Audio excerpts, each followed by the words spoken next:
Assalamualaikum warahmatullahi wabarakatuh. Para pemirsa yang dirahmati Allah Subhanahu wa Ta'ala, kembali saya hadir untuk mengajak para pemirsa semua untuk menyimak sebuah konten kajian yang berisi tanggapan Buya Arasy Hasyim, juga Kiai Haji Bahauddin Nur Salim yang akrab dengan panggilan Gus Baha, yang menanggapi pembid'ahan amaliyah sebagian besar umat Islam penganut aswaja oleh beberapa pendakwah Wahabi yang mengaku paling aswaja, yang terangkum rapih dalam konten kajian ini, sehingga sangat menarik untuk kita simak. Dengan menyimak konten kajian ini, diharapkan kita akan bisa menyimpulkan pendapat-pendapat dari para ulama atau pendakwah manakah yang mesti kita ikuti. Mari kita simak bersama.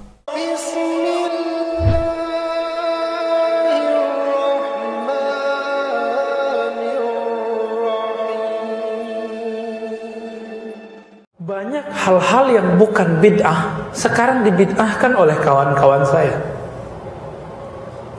Ya, jadi sebenarnya dia nggak bid'ah, tapi dianggap bid'ah. Saya belum menemukan ada dalil-dalil yang menunjukkan bahwasanya sunnah Nabi atau sunnah para sahabat, kalau mereka setelah sholat mereka saling bersalam-salaman. Yang setiap habis sholat itu salaman, ini bid'ah. Kalau salamannya aslinya ada. Habis zikir, berdiri, salam-salaman.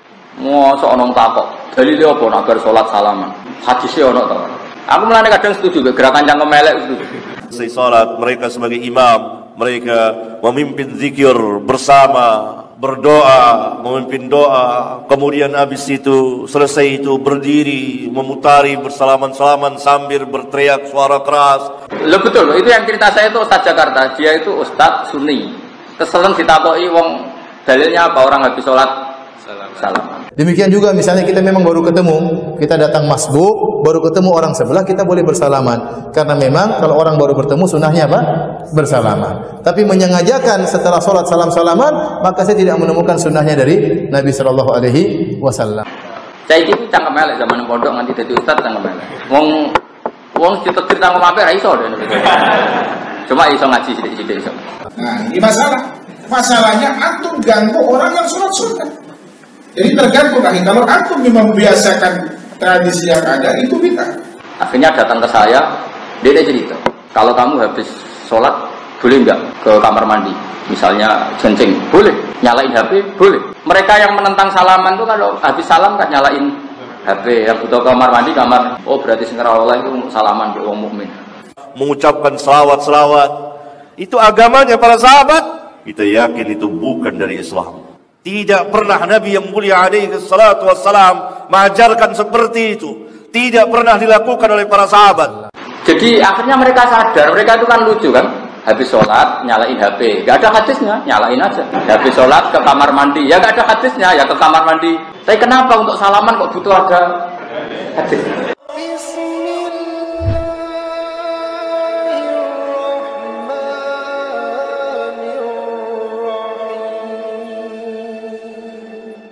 Banyak hal-hal yang bukan bid'ah sekarang dibid'ahkan oleh kawan-kawan saya. Ya, jadi sebenarnya dia nggak bid'ah, tapi dianggap bid'ah. Lalu ada pertanyaan sebelum ibu nanya, adakah sih sunnah apa bid'ah yang hasanah, bid'ah yang baik?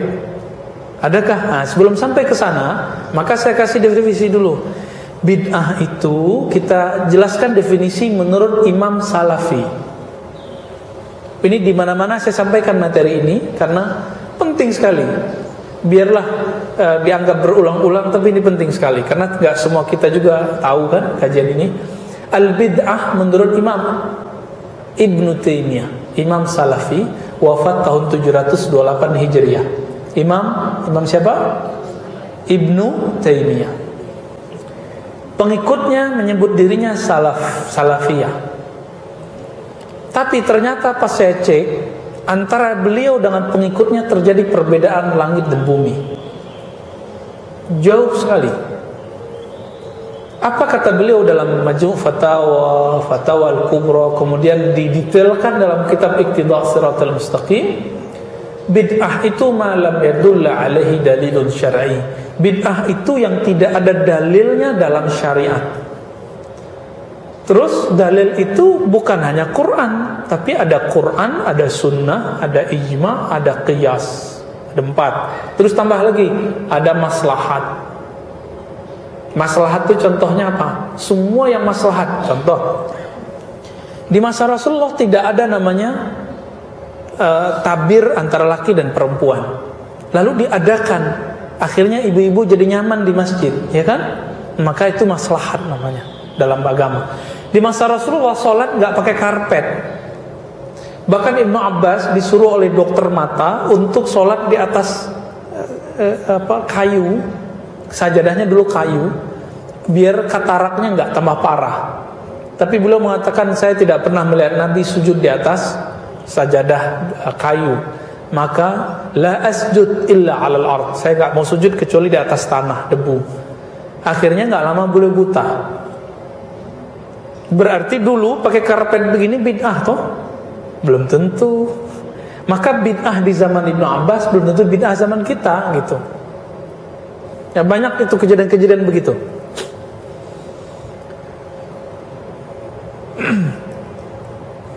Jadi bid'ah itu apa? Semua yang tidak ada dalil syariatnya, gitu ya. Artinya saya nggak sepakat nih sama kelompok ini, kelompok itu, tapi pas kita tanya dia punya dalil dan proses pencarian dalilnya pas menurut mereka, maka saya tidak boleh membid'ahkan dia. Jadi nggak cukup pakai dalil, tapi harus ada proses memahami dalil. Ada yang disebut dengan SOP, standar ya, standar operasional itu. Kalau kita menyebutnya dawabitul fatwa, tata cara berfatwa. Kalau nggak keluar dari itu, maka walaupun saya beda dengan dia, maka saya harus menghargai dia. Disebut apa? Dawabitul fatwa, dawabit, syarat-syarat, langkah-langkah berfatwa. Oleh karena itu, dalam kajian kami menemukan amalan-amalan Imam Ibnu Taimiyah yang menurut pengikutnya sekarang dianggap bid'ah, padahal imamnya nggak bilang bid'ah. Contoh, menurut ibu ini kalau habis subuh saya baca Fatihah 40 kali boleh nggak? Pernahkah Nabi lakukan? Habis subuh baca Fatihah 40 kali boleh nggak? Ada nggak Nabi melakukan? Nggak ada atau nggak tahu? Oke, emang nggak ada kok. Saya kan ngaji hadis, alhamdulillah sudah 15 tahun, bolak-balik, nggak ketemu emang. Tapi ada hadis Nabi mengulang-ulang satu ayat. Ada sahabat selalu membaca Al-Ikhlas setiap rakaat. Maka Imam Nawawi nulis satu bab di Riyadhus Shalihin dan Al-Azkar, di Al-Azkar lebih tepatnya, takrirul ayat, mengulang-ulang satu ayat. Misalnya ibu senang Ar-Rahman, diulang-ulang terus karena ustadznya baca Ar-Rahmannya indah suaranya. Jadi bukan karena Ar-Rahmannya, karena suaranya indah, jadi berkesan. Kalau saya suka semua ayat itu ya. Lalu bagaimana dengan Ibnu Taimiyah? Ibnu Taimiyah ternyata pagi-pagi baca Al-Fatihah 40 kali dan ditanya sama muridnya, "Wahai tuan guru, kenapa Anda baca Fatihah 40 kali?" Kan Nabi gak pernah lakukan, kira-kira begitu ya. Apa jawaban beliau? Jawabannya sederhana. Aku baca ini supaya Allah membukakan kolbuku untuk memahami satu ayat yang aku tidak faham. Ini disebut dengan tarekat sufi. Tarekat, oh berarti amalan tarekat sufi itu gak mesti dilakukan Nabi, tapi ada imam yang melakukannya, berarti dia tidak bid'ah. Maka Ibnu Taimiyah dalam kitab Iqtida' Shiratal Mustaqim mengatakan suatu yang tidak bid'ah itu yang ada dalilnya atau yang ada imam yang istahsanahu, yang menganggapnya baik. Ada imam yang menganggapnya baik, bukan ustadz. Ustadz belum imam, bukan imam sholat juga ya. Imam dalam ilmu agama. Imam dalam ilmu agama. Ini Ibnu Taimiyah. Saya usut-usut ternyata Ibnu Taimiyah berguru kepada muridnya Ibnu Qudamah. Ibnu Qudamah itu pernah berguru ke Syekh Abdul Qadir Jilani atau Jailani. yang kita sebut Qadiriyah. Dan mereka suka begitu, suka ngulang-ngulang ayat, gitu, tahlil sekian kali. Oh, berarti Ibnu faham itu. Faham itu, karena jaraknya dengan Syekh Abdul Qadir Jilani cuma 2. Ya. Berarti yang lain apa? Kalau ada imam melakukan sesuatu, pertanda kalau barang itu belum tentu bid'ah. Walaupun orang-orang selangit sebumi bilang itu bid'ah, nggak ngaruh. Ya, tapi yang ngamalkan imam, bukan seorang ustadz. Ustadz itu belum tentu imam dalam agama, ya. Lalu kalau sudah paham definisinya, Bu, semua yang tidak ada dalil syariatnya, berarti pemahaman ibu-ibu selama ini bahwa bid'ah itu sesuatu yang tidak dilakukan Nabi, itu tidak benar. Apa itu bid'ah yang Nabi nggak lakukan? Itu nggak benar. Banyak hal-hal yang tidak dilakukan Nabi ternyata tidak bid'ah. Contohnya apa? Nabi tidak pernah sholat sunat wudu dalam riwayat hadis, tapi Nabi memuji Bilal bin Rabah karena beliau sholat sunat wudu. Nabi tidak pernah melazimkan sholat, melazimkan itu mendawamkan, mengkontinyukan sholat duha. Tapi Ibnu Umar setiap hari sholat duha, lalu diprotes oleh sahabat yang lain. Apa jawaban beliau? Ni'matil bid'atu hadhihi. Ini bid'ah paling keren. Berarti dia nggak bid'ah. Kenapa? Karena ada hadis keutamaan sholat duha, meskipun Nabi tidak lakukan setiap hari. Jadi tolong ibu delete semua pemahaman bid'ah yang tidak lakukan Nabi, itu delete. Sudah di delete belum? Sudah dihapus? Jadi bid'ah itu apa? Sesuatu yang tidak ada dalilnya. Dalil itu juga bisa amal sahabat.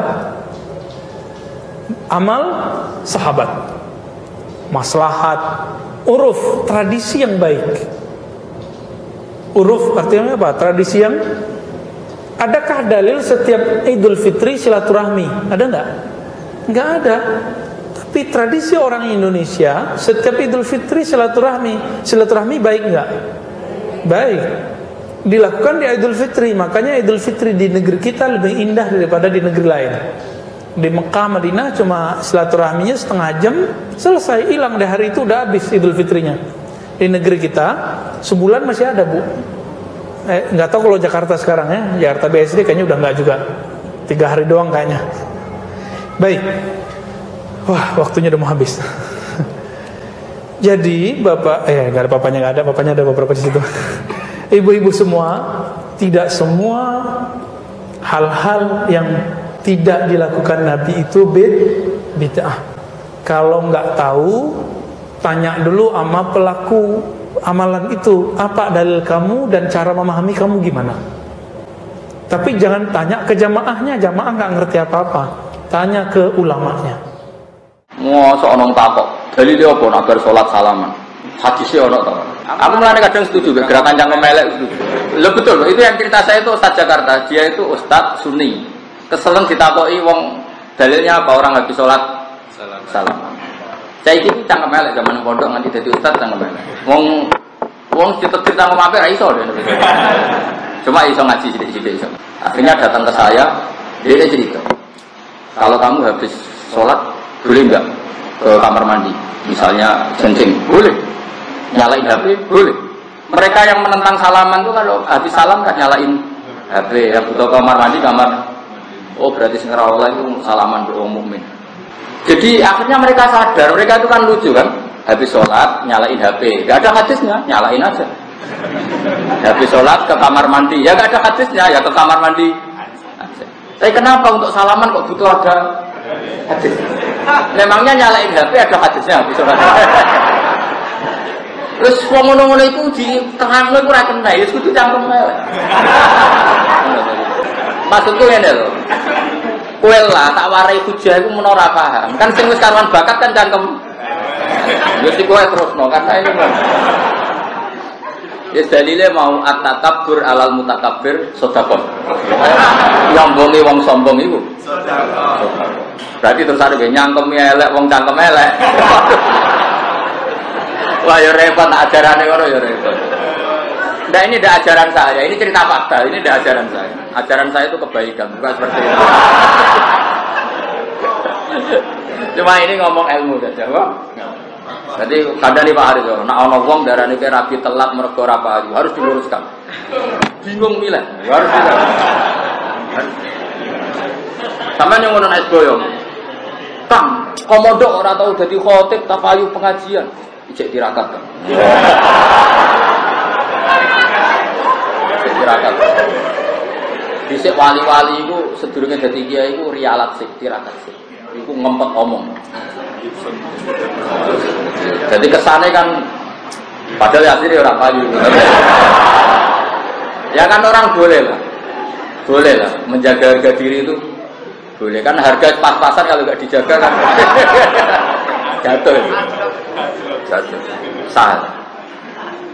Aku dikonco goblok ra karuan. Itu tiap musyawarah mungkin habis musyawarah mesti ngomong ngene aku. Sakjane kalau wae iso Gus, kepen ngerteni Gus-gus mawon.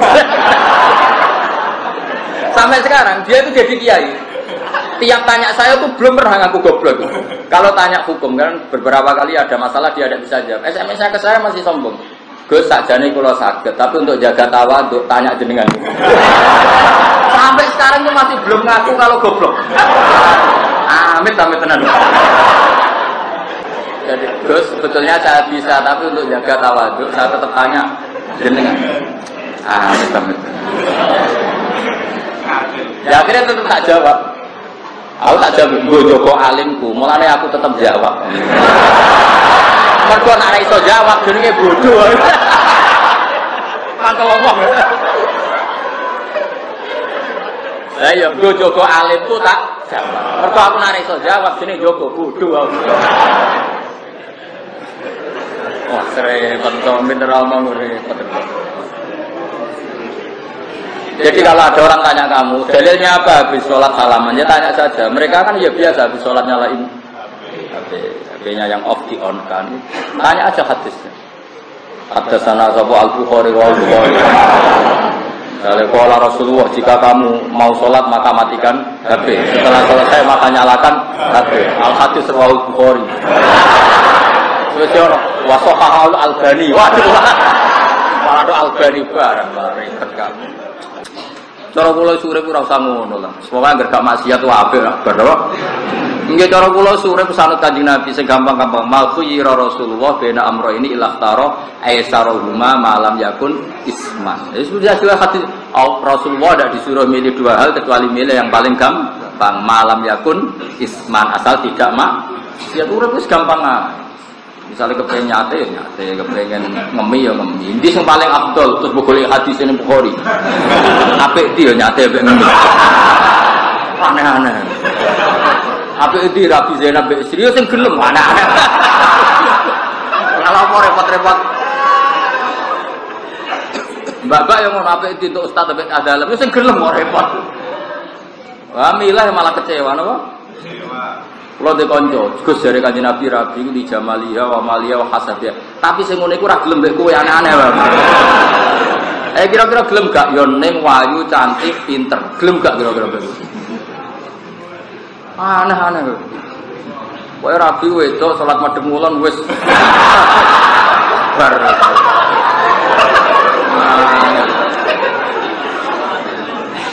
Akan repot. Ya amal ya gitu, pokoknya makhuyira Rasulullah bena amro ini ilahtaro aisarahuma malam yakun isman. Jadi Nabi kalau disuruh milih dua hal, milih yang paling gampang, asal tidak maksiat. Jadi sudah seperti itu, nyalain HP ya tidak maksiat. Coba apa artinya matikan HP kalau niatnya supaya gak ditelepon yang nagih? Bisa maksiat, matikan HP pun bisa maksiat. Coba kamu janjian sama seseorang mau nyaur utang atau ibu kamu sakit emergensi, ngerti nak adikmu yang peduli, kamu mau ngel-ngelo tentang ibumu yang sakit, HP kamu off-kan, maksiat gak ngoff-kan HP dalam kondisi seperti itu? Maksiat kan, karena kamu menghindari tanggung jawab. Sama on-kan, oh ini janjian demenanku, maksiat karena meng-on-kannya demi demen. Mulai ngaji fikih, on dan off itu gak ada hubungannya, tetap yang menentukan itu status fikih. Dora tahu ngaji mahal itu. Terus kalau kacamata fikih kan gampang kan? Dalam kondisi darurat dan penting, kamu off-an HP jelas bentuk tidak tanggung. Dan kamu meng-on-kan karena mau janjian demenan mesti demi mak. Jadi bukan di on dan off-nya, tapi status fikihnya. Maksudnya gampang, ilmu itu gampang. Sebenarnya gampang ya goblok itu. Demikian persembahan dari kami kali ini. Semoga bisa bermanfaat. Mohon maaf jika ada kesalahan dari kami. Sampai jumpa pada kesempatan berikutnya. Wassalamualaikum warahmatullahi wabarakatuh.